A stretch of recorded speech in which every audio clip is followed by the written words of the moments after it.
چلیے شروع کرتے ہیں۔ مفتی سلمان اظہری صاحب کا بیان جشن آمد رسول کا بیان ہے، بیان کو ضرور سنیں۔ دن جاتی، قبر کے پاس بیٹھتی، وقت گزارتی، اب کیوں نہیں جاتی؟ حضرت عائشہ کہتی ہیں پہلے تو رسول اللہ تھے، میرے شوہر ہیں، میرے باپ ابو بکر تھے، میرے باپ ہیں، وہ میرے محرم تھے۔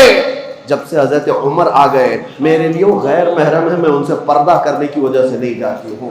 زندگی میں بھی ان سے پردہ کرتی تھی، اس لیے نہیں جاتی ہوں۔ اب حضرت عائشہ سے کوئی سوال تو کرے، پردہ کس سے ہوتا ہے؟ پردہ زندوں سے ہوتا ہے کہ مردوں سے ہوتا ہے؟ ام المومنین عمر ابن خطاب سے پردہ کر کے بتا رہی ہے کہ عمر ابن خطاب اپنی قبر میں دیکھ رہے ہیں جو آ رہا ہے، جو جا رہا ہے۔ جب عمر سے حضرت عائشہ کا عقیدہ یہ ہے تو پھر حضور پاک کی حیات کا عالم کیا ہوگا؟ عزیزان گرامی وقار، یہ باتیں میں آپ کو اس لیے بتا رہا ہوں کہ جو کنفیوز کرنے کی کوشش کرے، معاذ اللہ رب العالمین کچھ کتابیں بازاروں میں ایسی بھی نکل کے آئی ہیں، اردو کی، چھپی نہیں ہیں، آج بھی چھپی ہوئی ہیں، رسول اللہ مر کر مٹی میں مل گئے، معاذ اللہ، نعوذ باللہ من ذالک، یہ باتیں لکھی ہوئی ہیں، اور اس کی آج تک لوگ تعویل کرتے ہیں، ہمارے کہنے کا مطلب یہ تھا، ہمارے کہنے کا مطلب وہ تھا۔ نادان ظالم، کسی کو گالی دے کر کے تو مطلب نکالے گا، کسی کو ماں کو، کسی کے باپ کو کہہ کر کے بعد میں پھر مطلب نکالو گے۔ وہ رسول پاک صلی اللہ تعالی علیہ وسلم جہاں کے متعلق صحابہ کو اللہ فرماتا ہے لا ترفعوا اصواتکم فوق صوت النبی، اپنی آوازیں نبی کی آواز پر بلند مت کرنا، ورنہ کیا ہوگا؟ ان تحبط اعمالکم وانتم لا تشعرون، تمہارے اعمال ضائع کر دیے جائیں گے، تجھے خبر بھی نہیں ہوگی۔ یہ کس کو اللہ فرما رہا ہے؟ ایرے غیرے کو نہیں، صحابہ کو اللہ فرما رہا ہے۔ صحابہ جو امت کے سب سے اعلیٰ انسان تھے، ان کو اللہ فرما رہا ہے نبی کے دربار میں بیٹھو تو آوازیں اونچی نہ کرو ان کے لیے، اور تم کتابوں میں کچھ بھی لکھ مارو اور پھر کہو کہ ہمارا مقصد یہ نہیں تھا، ہمارا مطلب یہ نہیں تھا۔ وہ صحابہ کرام حضور صلی اللہ تعالیٰ علیہ وسلم کی بارگاہ میں کیا کہتے تھے پتہ ہے؟ راعینا یا رسول اللہ، جب انہیں کوئی بات سمجھ میں نہیں آتی تو کہتے تھے راعینا یا رسول اللہ، ہماری رعایت کیجئے اللہ کے رسول۔ یہودیوں کی زبان میں یہ لفظ دوسرا معنی رکھتا تھا۔ یہودی راعینا کا مطلب یہ سمجھتے تھے ہمارا چرواہا، اور وہ مذاق اڑاتے تھے کہ دیکھو یہ صحابہ رسول کو کہتے ہیں ہمارا چرواہا، معاذ اللہ، یہ مذاق ہو رہا تھا۔ رب تبارک و تعالیٰ نے آیت نازل فرمائی یا ایھا الذین آمنوا لا تقولوا راعینا، اے ایمان والو رسول کے پاس جب بیٹھو تو راعینا مت کہنا۔ پھر اللہ خود ادب بھی سکھاتا ہے، کیا کہنا چاہیے؟ وقولوا انظرنا، کہو نظر کرم فرمائیے، اے رسول نظر کرم فرمائیے۔ اور پھر کہنے کی ضرورت کیا آتی ہے؟ واسمعوا، غور سے تو سنو۔ حضور کی باتیں عام لوگوں کی طرح نہیں ہے، جو کلمہ کہا جائے وہ سنو۔ اب پھر جانتے ہو صحابہ کرام ایسا سنتے تھے، ایسا سنتے تھے حضور کی باتوں کو، اور نقل ایسا کیا ہے حدیثوں میں، ایک حرف بھی اگر ادھر سے ادھر ہوا تو صحابہ کہتے ہیں یہ حدیث ہے ہی نہیں، یہ حدیث ہی نہیں ہے۔ اگر حرف بدل گیا، لفظ بدل گیا تو صحابہ کہتے ہیں یہ حدیث نہیں ہے، لفظ بدلا ہو۔ جو رسول اللہ کی زبان سے نکلا ہوا حرف ہے، صحابہ اس کو سنتے تھے اور اسی طرح محفوظ کرتے تھے۔ عزیزان گرامی اوقات، اس دربار عالی جاہ کا ادب اللہ سکھا رہا ہے، اور یہاں لوگ بڑے بھائی کی طرح، کبھی مر کر مٹی میں ملنے کی طرح، نعوذ باللہ، ان کے علم کو کسی اور سے، جانوروں سے تشبیہ دیں۔ ہمیں بولنے میں بھی دقت ہوتی ہے، ایکسپلین کرنے میں بھی جو ظالموں نے کہا ہے وہ دقت آتی ہے، پریشانی ہوتی ہے کہ کیسے نبی پاک صلی اللہ تعالیٰ علیہ وسلم کی بارگاہ میں یہ کہہ کر پھر اس کی تعویل کی جا رہی ہو۔ اللہ ایسے برے عقیدوں سے ہماری حفاظت فرمائے۔ اسی لیے اعلیٰ حضرت امام اہل سنت فاضل بریلوی رضی اللہ تعالیٰ عنہ سے پوچھو رسول پاک صلی اللہ تعالیٰ علیہ وسلم کا مقام و مرتبہ، انہوں نے کہیں ایک شبہ والا لفظ بھی ایسا ویسا ہو سکتا ہے، نہیں سکتا ہے، نہیں، بلکہ جب بھی بارگاہ مصطفیٰ میں کہا ہے وہ الفاظ استعمال کیے کہ آج بھی عقلیں دنگ ہیں اور حیران ہیں، اور کہا بارگاہ مصطفیٰ میں تیرے تو وصف عیب تناہی سے ہے بری، یا رسول اللہ تیرے تو وصف عیب تناہی سے ہیں بری، حیران ہوں میرے شاہ میں کیا کیا کہوں تجھے، لیکن رضا نے ختم سخن اس پہ کر دیا، خالق کا بندہ خلق کا آقا کہوں تجھے۔ یہ ہے عاشق رسول کی زبان۔ اور ہو سکتا ہے آپ کہیں میرا باپ اچھا، میری ماں اچھی، میرا استاد اچھا، میرا پیر اچھا، کہتے تو ہوں گے نا، آپ تو یہ کہتے ہوں گے فلاں پیر بہت اچھا، فلاں ولی بہت اچھا، فلاں استاد بہت اچھا. اعلیٰ حضرت نے فیصلہ کر کے بتایا سارے اچھوں میں اچھا سمجھیے جسے، سارے اچھوں میں اچھا سمجھیے جسے ہے اس اچھے سے بھی اچھا ہمارا نبی.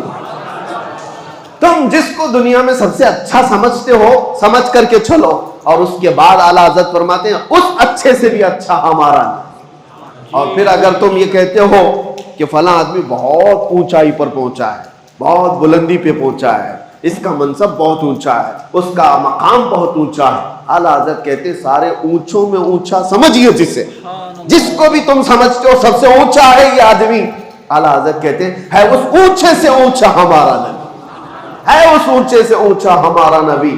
کیا خبر کتنے تارے کھلے چھپ گئے پر نہ ڈوبے نہ ڈوبا ہمارا نبی.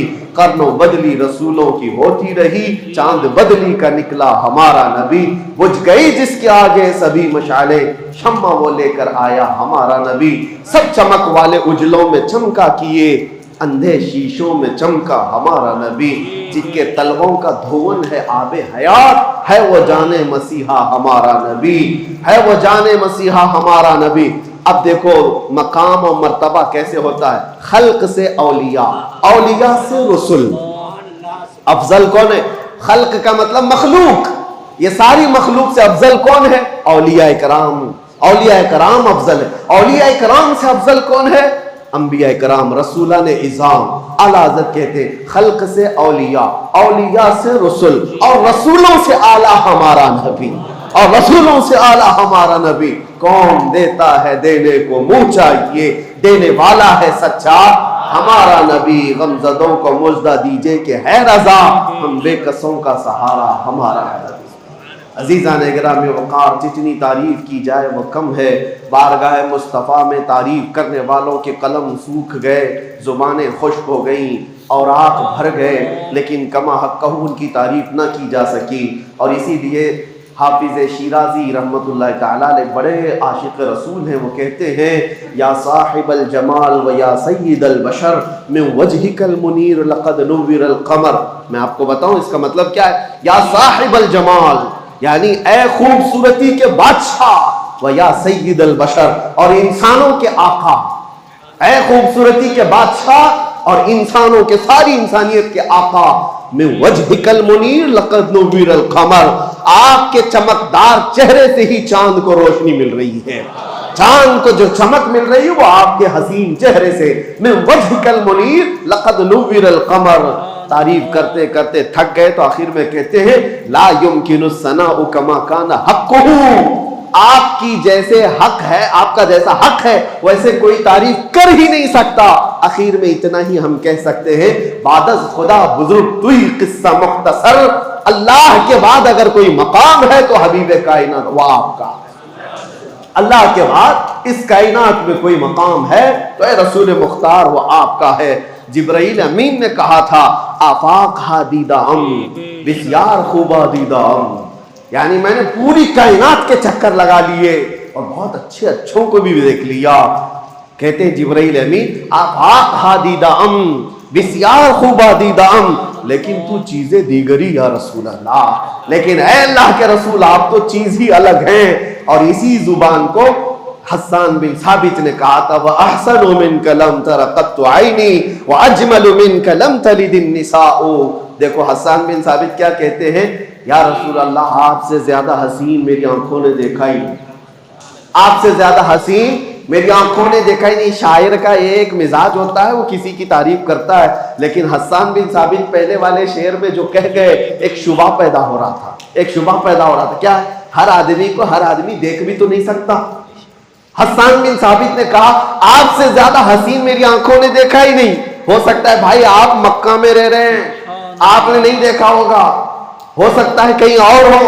حسان بن ثابت کا علاقہ اپنا علاقہ ہے. انہوں نے شعر میں تو کہا آپ سے زیادہ حسین میری آنکھوں نے دیکھا ہی نہیں، آپ نے نہیں دیکھا ہوگا.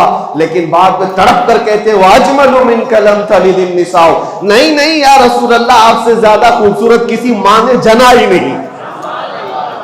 دیکھا نہیں میں تو شبہ ہے آپ نے نہیں دیکھا ہوگا، آپ نے نہیں دیکھا ہوگا. لیکن حسان بن ثابت کہتے نہیں، کسی ماں نے جنا ہی نہیں، کسی ماں نے پیدا ہی نہیں کیا. یہی بات حضرت جابر بن سمرہ کہتے ہیں. بات ختم کرتا ہوں ورنہ میرے عزیزو حضور پاک کا تذکرہ آتا ہے تو دن کیا اور رات کیا، وقت کیا ہے اور طبیعت کیا ہے، ساری چیزیں بحال ہونے لگتی ہیں، ماحول میں خوشبوئیں آنے لگتی ہے. حضرت جابر بن سمرہ کہتے ہیں ایک دن 14ویں رات تھی. 14ویں رات پتہ ہے چاند اپنے شباب کے ساتھ باہر آتا ہے، اور اسی وقت حضرت جابر کہتے ہیں میں مسجد نبوی کے پاس آیا. رسول پاک صلی اللہ علیہ وسلم سرخ دھاری دار جبہ پہنے ہوئے اپنے حجرے سے باہر نکل رہے تھے. وہ کہتے کبھی میں رسول اللہ کو دیکھتا تھا اور کبھی 14ویں کے چاند کو دیکھتا تھا، کبھی ادھر دیکھتا تھا کبھی ادھر دیکھتا تھا، بار بار میں دیکھ رہا تھا. اور پھر کہتے ہیں میں یہ سوچنے لگا یہ زیادہ حسین ہے کہ یہ چہرہ زیادہ حسین ہے. اخیر میں وہ تھک کر کے ادھر ادھر دیکھنے کے بعد چاند کو دیکھنا چھوڑ دیا، پھر رسول اللہ کی طرف دیکھتے رہ گئے. جس کو شاعر یوں کہتا ہے چاند سے تشبیہ دینا یہ بھی کیا انصاف ہے، چاند میں تو داغ ہے حضور کا چہرہ صاف ہے. یہ ان کا صحابہ اکرام رضوان اللہ تعالی علیہ مجمعین کا مسلک تھا. چاند میں تو داغ ہے حضور کا چہرہ صاف ہے. اللہ کریم وہ حسین چہرے جمال جہاں آرا کی ہماری زندگی میں زیارت نصیب فرمائے. مولا کریم مرنے سے پہلے اس آمنہ کے لال کے قدموں میں ایک بار ہماری کھلی آنکھوں سے زیارت نصیب فرما. آخری سانس تک اس رسول محترم صلی اللہ علیہ وسلم کے ناموس کی حفاظت کی ہمیں توفیق عطا فرما. کائنات پر جتنے بھی سنی عاشق رسول بستے ہیں اے رب العالمین اس 1500 سالہ جشن عید میلاد النبی کی برکات سب کو عطا فرما دے. عقیدوں کی، اعمال کی، جان و مال کی، عزت و آبرو کی حفاظت عطا فرما. اے کریم خدا اس میلاد مصطفیٰ کے آنے سے پہلے ہم سب کو بخشے ہوئوں میں شمار فرما دے، ہم سب کو جہنم سے آزاد ہونے والوں میں شامل فرما دے. اور بارگاہ مصطفیٰ میں پہنچ کر حضور کی جالیوں کے سامنے کھڑے ہو کر میرے آقا کے بارگاہ میں سلام پیش کرنے کی مہلت نصیب فرما. وصلی اللہ تعالی علی خیر خلقہ محمد وآلہ وصحبہ اجمعین وآخر دعوانا الحمد للہ رب العالمین. السلام علیکم. اللهم صل على سيدنا ومولانا محمد النبي الأمي وعلى آله وأصحابه وبارك وسلم. صلاة وسلام عليك يا رسول الله صلى الله تعالى عليه وآله وسلم. زمین کا چمکا مقدر حضور آتے ہیں، زمین کا چمکا مقدر حضور آتے ہیں. زمین کا چمکا مقدر حضور آتے ہیں، زمین کا چمکا مقدر حضور آتے ہیں. ہے ذرہ ذرہ منور حضور آتے ہیں، ہے ذرہ ذرہ منور حضور آتے ہیں.